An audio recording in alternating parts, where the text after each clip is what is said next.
Iti panagrugi ti election period kan election gun ban. Kang runaan na bambantayan ti pulisya kan COMELEC ti sangapulo ket siyam a lugar, ijay Region 1 ang may bilbilang kas areas of concern nga adda iti yellow category.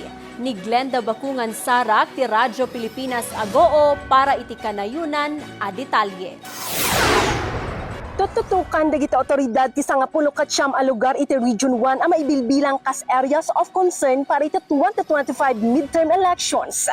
Sigon iti COMELEC, dagitoy a lugar ket naipasidong iti yellow category gapo iti pakasaritaan iti politika. Iti datos ti ahensya, sangapulo ket inam nga ili ken talo a syudad ti naipasidong iti yellow category. Kinuna ti pulisya, asaan met ang makapaalarma ti kasasaan iti rehiyon ngam ipatungpal dadag iti paglintegan iti eleksyon. May mga rules and regulations na sinet up ang ating COMELEC.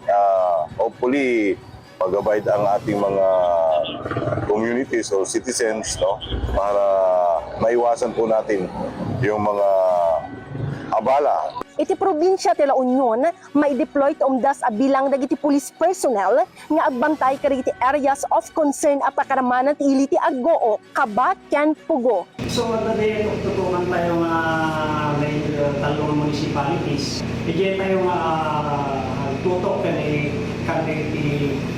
personnel nga may kabilidad during elections. So, bantayan tayo at no situate nga may implement tayo sa voter. Iti ili ti Agoo, impanamnama ti pulisya nga amin a barangay kat mabantayan tapno awan terumswa nga insidente mainaig iti eleksyon. Ang kapusin pa natin ang Agoo, hindi lang po tututok sa isang barangay. Bagkus tututok po tayo sa buong Agoo. Dahil ang mga tatakbo naman po dito sa Agoo, hindi lang maglilingkod sa isang barangay, kundi maglilingkod po sa buong bayan po ng Agoo. Tumulong mat dagiti opisyal ti barangay kadagiti maisayang kat at checkpoint ditoy La Union. Para matugunan natin yung katiwasayan ng ating campaign period at election.